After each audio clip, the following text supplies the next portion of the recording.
Tila matindi ang pinagdadaanan ngayong problema sa pagitan ng anak ni Sharon na si Casey at sa stepdad nitong si Kiko. Ano nga ba ang kontrobersya ngayon sa kanilang pamilya?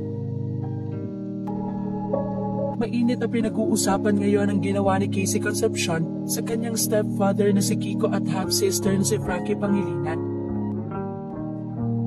Ito nga rin ba ang rason kung bakit hindi nagpakita si Casey sa 60th birthday celebration ng dating Senator Kiko Pangilinan?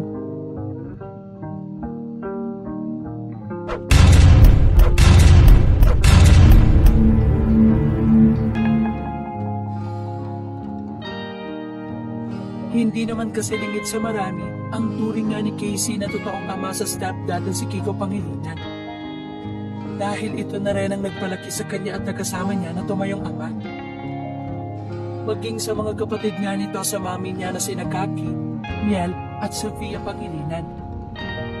Ngunit tila hindi maayos ang relasyon nila ngayon dahil sa ginawa ni Casey.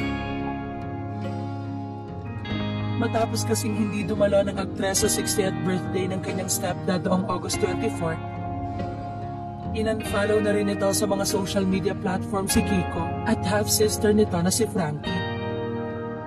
Sa family picture na ipinahagi ni Sharon kamakailan mula sa birthday dinner ng asawa, napansin ng mga netizens sa wala doon si Casey.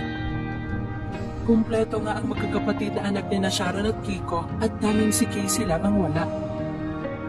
Mas lalong nakumpirma ng marami na may problema o posibleng tampuhan ng kanilang pamilya nang i-unfollow na rin ni Casey ang stepdad at kapatid dito. Wala ring naging pagbati si Casey sa amahin nang mag-upload ang dating senador ng pasasalamat niya sa mga nagpadala ng video at bumati sa kanyang kaarawan. Dahil madalas every year ay nagpo-post si Casey ng greeting sa kanyang papa Kiko, ngunit ngayong taon ay wala itong paramdam. Parang hindi raw maliit na bagay ang intriga kina Casey Concepcion at Kiko Pangilinan. Tila malalim ang pinagdadaanan nilang problema dahil sa hindi pagdalo ni Casey sa importanteng araw sa kanyang stepdad. Kaya tanong ng mga netizens, may tampuhan nga ba? Maging si Kiko at Frankie nga na active din sa social media ay hindi na nakafollow kay Casey. Samantala, nakafollow pa rin si Casey sa kanyang mami Sharon. Sa ngayon ay wala pang pahayag ang kanyang pamilya ukol sa issue.